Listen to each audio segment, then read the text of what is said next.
Bienvenido, Esteban.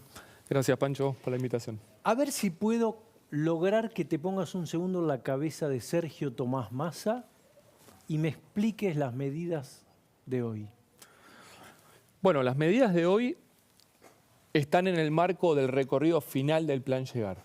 Digamos, en el marco de este programa que emergió en ese derrape de julio del año pasado, que implicó el cambio de ministro, la economía argentina, con este programa armado con el Fondo Monetario, muchas más alternativas que llegar a diciembre no tiene. ¿Qué te quiero decir con esto?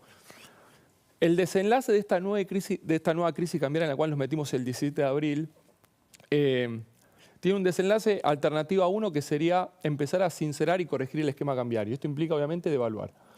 Devaluar con un plan de estabilización atrás requiere un programa, consistencia, dólares o un ancla nominal, credibilidad y tiempo. Y credibilidad y tiempo es justamente lo que el gobierno y el equipo económico no tienen este recorrido corto a diciembre, con lo cual la alternativa 1 de evaluar y estabilizar casi que no está. Entonces, con esta lógica, lo que queda es intentar contener la crisis. ¿Qué es contener la crisis? Es darle de comer a la crisis cambiaria. ¿Cómo le doy de comer? Consiguiendo dólares. ¿Cómo lo puedo hacer? Bueno, acordando con el fondo, con Brasil, con China, por donde sea, pasar la gorra. ¿El fondo te va a pedir algo a cambio o te lo seguramente. Y ahí está la negociación trabada. ¿Puede ser devaluar o no? Claro, pero ahí es donde empiezo a tener, si querés, alternativas contradictorias respecto a lo que necesita la economía para arreglarla versus lo que necesita la política para tener un resultado electoral digno. Entonces ahí hay un trade-off, una distorsión, un problema que no tiene solución. Entonces la alternativa, lo que sería el segundo óptimo, sería darle de comer a la crisis consiguiendo dólares. Y en el mientras tanto, ¿qué están haciendo? Y ahí está el paquete de medidas de hoy, es reprimir la crisis. Ajusto más fiscalmente, más monetariamente, subo más la tasa. Yo diría en el marco de un montón de medidas contradictorias entre sí, porque aumentar la tasa para contener la bola de plazos fijos del ELIX, en definitiva, lo que hace es acelera el crecimiento endógeno de la cantidad de dinero. Y hay que entender la crisis cambiaria para que eso, perdóname, a ver. Claro, para que la gente entienda. ¿La cantidad de dinero ahora? Claro, porque vos tenés que emitir mucho más pesos para contener esta masa de dinero que tiene la economía, que están contenidos en plazos fijos y esos plazos fijos están en el ELIX. Entonces, para yo sostener la demanda de pesos, te tengo que pagar más tasa. Para pagarte más tasa, empieza a crecer a mucho más velocidad la emisión monetaria. Entonces, vos pensá, una crisis cambiaria para que después si querés hablamos del programa y demás, pero si lo ponemos sobre la mesa es muy sencillo. Sobran muchos pesos y no hay dólares, 0 dólares y no hay confianza. Entonces, ¿por qué sobran pesos y no hay dólares? Porque tenés un problema económico atrás. Ahí están las inconsistencias, los desequilibrios acumulados a lo largo de los últimos 2, 3, 4 años, 10 años está inflacionario, etc. ¿Por qué falta confianza? Bueno, por un problema político. Y esto es lo que se está retroalimentando. Más problemas económicos, vos lo mencionaste muy bien, la inflación le pega a la política, más problemas políticos en el marco de una economía que no se puede arreglar, le pega más a la economía y esto está espiralizando. Entonces, si yo no puedo devaluar y estabilizar, dije, necesitas dólares, credibilidad, tiempo estamos hablando de 1 año y medio, en el medio es contractivo. Si no puedo contener, darle de comer a la crisis consiguiendo dólares, lo que me queda es reprimir. Y esto es lo que están haciendo. Ahora, ¿cuál es el riesgo? En este movimiento de represión, yo tengo que intentar ir a esta fase de contención consiguiendo dólares. Si yo fracaso, el riesgo es ir a un escenario de espiralización. Esto es lo que está en juego, yo diría, con un final abierto. En esta... o sea, el plan llegar... Bueno, está con final abierto, claramente. Digamos, acá hay un termómetro que es la brecha cambiaria. ¿Cuál es el principal mandato que recibe el ministro de Economía cuando asume la conducción? En el marco del plan llegar a diciembre. Uno podría decir, bueno, Esteban, hay un segundo mandato, que es minimizar la pérdida electoral en las elecciones, porque está en juego el poder, el Congreso, etc. ¿Cuál es el primer requisito para poder llegar a diciembre? No sincerar el esquema cambiario, no devaluar. Entonces, ahí es donde se queda trabada la negociación con el FMI. Pero hay un segundo requisito, es tenés que esquivar cualquier episodio de inestabilidad cambiaria. Y en eso es donde nos hemos metido a partir del lunes 17 de abril, que empieza a escalar la cuarta crisis cambiaria en la gestión de Alberto Fernández. Yo lo llamo... Creo que hay un gráfico, a ver si podemos ver los saltos cambiarios, a ver si podemos ver. Ahora lo buscamos. Bueno, y entonces hoy subió 9 pesos el dólar se había subido la tasa. Mañana, Bueno, mañana puede pasar cualquier cosa, pero yo lo que diría es, estamos adentro de la crisis cambiaria. Estamos adentro de esta zona de turbulencias. Cada señal, cada acción, cada palabra cuenta para bien o para mal. Y ahí está el termómetro de la brecha cambiaria. Fíjate, hay una especie de semáforo en la cual, si vos tenés una brecha de 80%, 100%, el programa va. Digamos, el programa destartalado se encarrila a llegar a diciembre, pero cuando la brecha se empieza a tensionar, y vos fíjate cuáles son los síntomas de la crisis cambiaria. Saltan los dólares financieros, saltan los dólares futuros, se va la brecha, empieza a perder muchos dólares el Banco Central en el mercado de cambios y empiezan a caer los depósitos. Si la brecha salta y la expectativa devaluatoria salta porque salta la curva de dólar futuro, automáticamente eso se filtra en los precios, entonces el problema inflacionario se hace más complicado y las empresas se quedan sin lista de precios y ahí se asfixia el programa. Ahí se asfixia y se queda sin recorrido el plan llegar. Y eso es lo que hoy todavía, digo, final abierto. La brecha de 80% subió a 125, la bajaste a 110, con este intento de represión de la crisis, en un intento de pasar a la fase contención. Necesito los dólares. Sin dólares voy a tener que seguir conviviendo con una estrategia de represión. Y la estrategia de represión para 7 meses de recorrido se hace largo.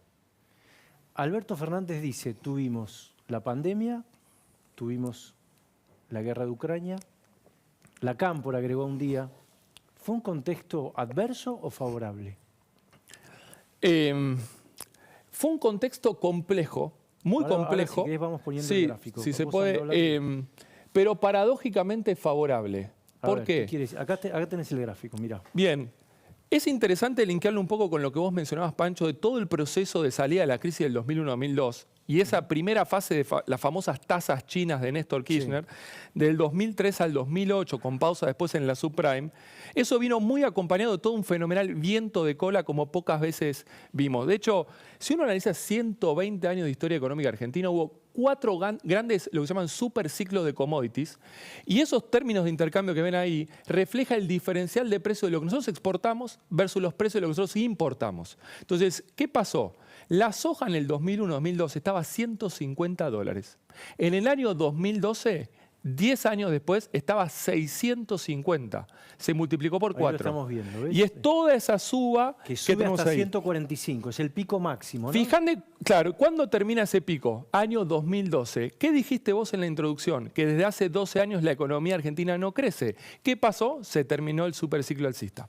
Se terminó el viento de cola. Desde ahí la economía, que venía acumulando muchos desequilibrios, muchas distorsiones, automáticamente la soja vuelve a la zona de 300, ni volvió a 150. La economía argentina desde ahí que no crece. 12 años de lo que se llama estanflación estructural por asfixia fiscal, con pobreza aumentando sistemáticamente y un problema no resuelto. Ahora, tuviste 5 años con la soja en la zona de 300, 350. Podemos hablar del maíz. El maíz de $75 pasó a 300, por 4. Claro. Y fíjate lo que pasa en la salida de la pandemia. ¿Te acordás en octubre de 2020? El segundo pico, el piquito claro, que vemos ahí en el año 2021. El primer derrape del programa de Alberto Fernández fue en octubre del 2020. En la salida de la pandemia se había monetizado mucho la economía. Vos abriste y el blue fue a 195. ¿Sabés a plata de hoy cuánto es? 700 pesos. 140 la brecha. Automáticamente ahí, en noviembre, diciembre del 2021, la soja hizo 300, 400, 500, 600. Y esa era la inflación pospandémica que le volvían a generar ese veranito o ese viento de cola a la Argentina. Y después en el 2022 vino Putin y la soja y los commodities que nosotros exportamos batieron récord histórico. No sé si se puede mostrar el segundo gráfico, el de la liquidación de dólares, porque lo que vamos a ver es que paradójicamente, claro, acá está, las barras es la acumulación de dólares que liquida el agro y pone en la mesa del Banco Central. Esas son las barras azules. Exactamente. Y fíjate el año 2021 y 2022, sobre todo, récord histórico absoluto. Sí. Ahora, ¿ves esa línea que es verde y rojo? Sí. ¿Sabes lo que es? El proceso de acumulación y pérdida de reservas internacionales. Vos tuviste solo una fase virtuosa entre el 2003 y 2007, cuando se cuadruplicaron los commodities. Acumulaste distorsiones, atrasaste el tipo de cambio, interveniste el INDEC, asfixiaste a la economía con más impuestos, con más gasto, y fíjate incluso con viento de cola favorable, año 2008, empieza toda la caída y entregan el 2015 negativas. Esteban, ¿qué me está diciendo? Tanque de nafta en cero. Cero nafta en el tanque. O sea, lo que te entraba te lo gastabas. Efectivamente.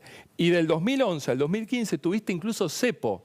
Y después tenemos que hablar del cepo, que es un gran colador de dólares. ¿Dónde te lo gastás? Bueno, en atesoramiento, en intereses, en turismo, en importaciones, en fletes, en tarjetas, en todo. Pero sobre todo te lo come las distorsiones que vos generás con tu programa. Porque yo te muestro toda la región, vivió el mismo superciclo alcista de commodities y todos acumularon muchísimos dólares. Y todos hoy están con crecimiento sostenido. Argentina no. Pero fíjate lo siguiente, del 2008 al 2011 seguía el bombeo de superciclo y vos ya estabas perdiendo reservas. Entregas negativo, tuviste la sube y baja de Macri, pero entregan 6.000 positivo. Y fíjate los últimos 4 años y cómo estamos hoy, 6.000 negativo. Pero mirá la liquidación de dólares del 2022, récord histórico. O sea, de esos 2 años... 2022 es un récord que supera toda Bueno, todo el promedio ciclo. te da 23. O sea, esto es lo que el agro pone en la mesa del Banco Central. ¿Y por qué esto es relevante? Porque 1 de cada 2 dólares que entran a la Argentina por el canal comercial lo pone el agro. Fíjate lo que puso en los últimos 2 años. En el año 21, 32.000. Y el promedio era 23. En el año 2022, 40.000. Esteban, ¿qué me estás diciendo? Que acabamos de pasar una lluvia de dólares como nunca vimos en la historia. Nunca entraron tantos dólares al Banco Central como en los últimos 2 años. ¿Sabés cuánto acumulamos de todo eso? 0. Es más, arrancaste con 6.000, esta es la prueba ácida de reservas netas, le sacás el swap, los encajes, el CDSA, los DEG, el oro, te da 6.000. ¿Qué quiere decir eso? A ver, explícamelo bien. Le sacás, quiere decir... Claro. El Banco Central tiene reservas brutas, reservas netas. Las reservas netas son los dólares de verdad del Banco Central. Todo lo demás es alguien que va y aporta. Aportan los chinos, aportan los argentinos, aporta el fondo, etc. Entonces, bueno, decime las reservas de verdad. Y es esa línea. Por eso fue virtuoso el 2003-2007, aunque vos terminaste interviniendo el INDEC, pero crecimiento con una acumulación de reservas, desde ahí se terminó. Ahora, como el viento de cola seguía, recién lo sentimos en el 2011 que entramos en esta inflación, en estancamiento estructural.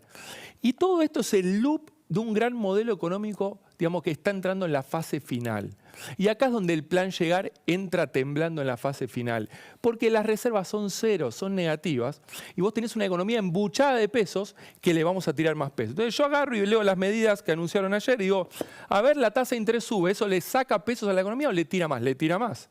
Vas a empezar a importar algunos insumos difundidos, ¿le saca dólares o le saca más dólares? Entonces, hoy Argentina, el plan Llegar, está en el segundo trimestre de este año, y esto es lo que tensiona la política, sintiendo una pinza macroeconómica que para una economía embuchada de pesos le tengo que tirar mucho más pesos porque el déficit fiscal se agranda, el déficit cuasi fiscal se agranda y hay riesgo de desarme de demanda de pesos, que se caigan los plazos fijos. Para del otro lado del mostrador, riesgo de que se caigan y claro, por eso tengo que subir la tasa. Porque si la inflación está en 8 y yo te pagaba un 6, ¿qué va a hacer doña Rosa? Está en la licuadora. Estamos hablando de los depósitos en dólares. No, esos son los depósitos en pesos. En pesos. Yo pongo un plazo fijo. ¿Cuánto me vas a pagar? 6. ¿Cuánto va a ser la inflación? 8. ¿Cuántas manzanas compro al final de mes? Menos. ¿Qué hago con el plazo fijo? Entonces yo le tengo que dar de tasa al programa. Pero darle tasa sin consistencia fiscal, externa, financiera atrás, es alimentar esta bola de pesos para tener un problema más grande mañana.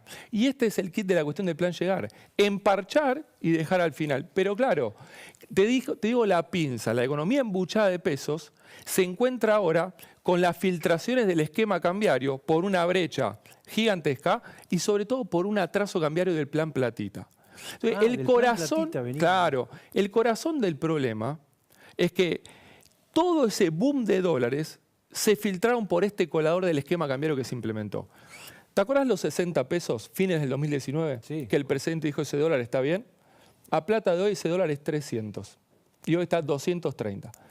Ahí está el atraso cambiario que asfixia el esquema cambiario. Claro, es un subsidio cruzado de los importadores a los exportadores. ¿Qué hacen los exportadores? Salen del mercado de cambios. ¿Qué hacen todas las empresas, todos los importadores y los que pueden? Se tiran de cabeza. Adelantan importaciones. ¿Hay riesgo de una hiper? Si uno piensa la hiper en los términos de la definición de los 80, 50 en un mes, 1000 interanual, yo te diría que hoy, año 2023, no. Argentina está en una dinámica más parecida al proceso año 75-76, Rodrigazo, que al año 89-90, desde mi punto de vista, por elementos políticos, económicos e internacionales. Pero déjame decirte, si yo miro hoy la región, que todos navegan con 5% de inflación anual, tal vez tener una inflación de 20% en un mes, que sí es probable, podría pasar, podemos decir, Argentina está en un escenario cuasi hiperinflacionario. 20% en un mes es una catástrofe. Bueno, pero vos fíjate, no sé, Pancho, si puede mostrar el tema de la inflación. Argentina hoy ya tiene, mayo te va a cerrar 9 y puede cerrar 10%. A ver, este gráfico. Esta es toda la dinámica inflacionaria desde la salida de la convertibilidad. El pico, fíjate las bolas verdes y rojas, ¿sabés qué son? Son los saltos devaluatorios mensuales. Mirá el 2001-2002, ¿te acuerdas que la devaluación fue de 1 peso a 1.40, de 1.40 sí, se fue a 2 y pico, de 2 a 4? Son esas 3 pelotitas rojas. Primeras. Ahora, fíjate en toda esta economía estanflacionaria que estamos hablando, ese primer pico, como si fuese en la loma de un camello, es la devaluación de enero del 2014. Y fíjate la inflación, se va de 25 a 40. Después está la unificación cambiaria de diciembre de 2015. Después, y acelera la inflación. Después está el 2018-19. La crisis cambiaria, salta el dólar y acelera. Siempre acelera. Claro. Y porque vos estás sincerando precios relativos. Y el precio relativo más importante de la economía es el dólar. Y es el que vos estás toqueteando y atrasando para buscar fases de recuperación artificiales. Ahora, fíjate cómo estamos hoy de inflación. 108 en 12 meses, promedio, estás en la inflación más alta en 20 años a nivel mensual, el promedio móvil está en la zona de 7 y mirá las bolas verdes ahí abajo. Claro. Esto se desancló. Argentina entró en otra dinámica inflacionaria completamente diferente y el próximo paso, y esto es lo que el plan llegar quiere evitar, es el sinceramiento del esquema cambiario. Entonces, si uno piensa, bueno, Esteban, yo quiero arreglar la economía, lo primero que tenemos que arreglar es las cuentas fiscales y después las cuentas externas. Y en esas cuentas externas va a haber que normalizar y sincerar el esquema cambiario, y eso implica corregir el valor del dólar, y eso va a ser inflacionario. Entonces, si vos decís, ¿cómo 20, 15? Si sin tocar el dólar esto navega al 8, al 9 por mes, o al 10, digamos, ni bien vos sinceres, vos vas a tener que soltar mucha inflación que este programa está dejando debajo de la alfombra. Entonces, Argentina, yo te diría, de acá a un año vista, tiene un régimen de inflación muy alto, de 120, 140, va a tener que soltar inflación haciendo esta corrección con un plan de estabilización Ese es el próximo gobierno, estás hablando de lo que tiene que hacer. Si el plan llega a diciembre, digamos. Y ahí vas a tener un proceso más inflacionario y depende cómo vos manejes ese sinceramiento de la economía, eso te va a determinar cuánto puede ser la inflación. Y uno puede decir cualquier número, total, es muy difícil saberlo ahí. Porque vos tenés un desorden macroeconómico, fiscal, monetario y en las cuentas externas, cambiario. Entonces, ahí hay mucho toqueteo de precios relativos que en algún momento alguien va a tener que sincerar. Si tenemos respaldo político, capacidad técnica, un plan de estabilización, credibilidad de dólares, bueno, probablemente se suelte poca inflación, suba un poco y después ya empieza un proceso claro de desinflación. Eso sería un resultado exitoso. ¿Del cepo hay que salir de la noche a la mañana gradualmente? Depende de la magnitud de las correcciones y ahí necesitas, lo que decía recién, mucho respaldo político, mucha contención social, porque esto está directamente relacionado con el desequilibrio fiscal. Entonces, si vos tenés, yo estimo este año el déficit primario completamente desviado del sendero trazado con el FMI, puede terminar en 3 puntos del producto y más o menos 5 totales. Como vos no tenés fuentes de financiamiento, acá el trade-off es con cuánta inflación querés perdurar y eso de alguna manera después te determina también qué vas a hacer con el balance del Banco Central y ahí es donde determinás si el cepo lo levantás de un saque en 6 meses o 1 año y medio. Entonces, si yo logro tener un programa muy robusto en el marco de un espacio político con mucha fortaleza, audacia, coraje, liderazgo, y lograse conseguir financiamiento para contener esa corrección, podría haber espacio, mejorando mucho la confianza, de intentar unificar. Y esto es diciembre de 2015. Si vos me preguntás a mí, el contexto internacional te va a acompañar el año que viene. Hay sectores que van a estar muy dinámicos en Argentina. Uno va a ser el agro con la contraseca, minería, petróleo y gas. Si el próximo mandato presidencial o el gobierno que asuma entiende esto, se abre una ventana de oportunidad, pero es poco el espacio para ir a una unificación de entrada. Salvo que tengas alguna manera de sanear el Banco Central consiguiendo dólares, etc. Entonces, yo diría como escenario más probable, tal vez haya que salir paulatinamente, pero eso, al margen de ser paulatino, va a tener que tener un sendero muy trazado. Pero digo, para llegar a hablar de eso, Pancho, hay que despejar 10.000 incógnitas antes. ¿Dolarización sí o no? ¿Es posible? Como posible, es muy posible la dolarización. Y déjame decirte, si Argentina no hace los deberes, Argentina se dolariza de facto sola. Está en un proceso ya de largo plazo de dolarización paulatina.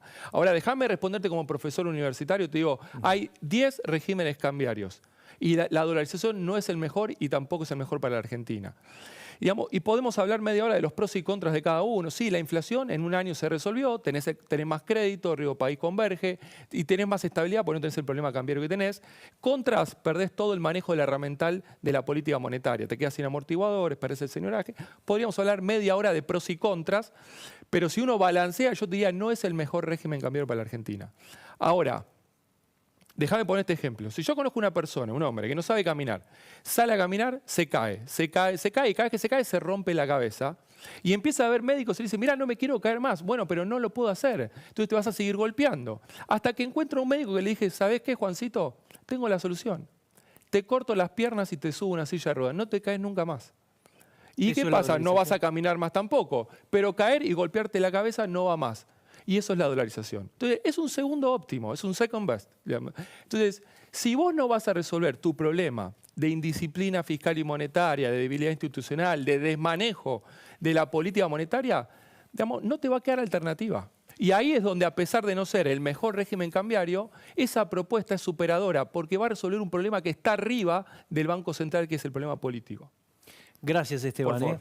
En unos instantes nomás viene Vilota con un escándalo creciente. Raúl Leguizamón, comisario, hablándole a su jefe, denuncia pesada. Vamos a verla completa, el final del video. Después viene Ana Iparraguirre, los dilemas de campañas de los gobiernos. Prometo de más, ¿cómo cumplo después?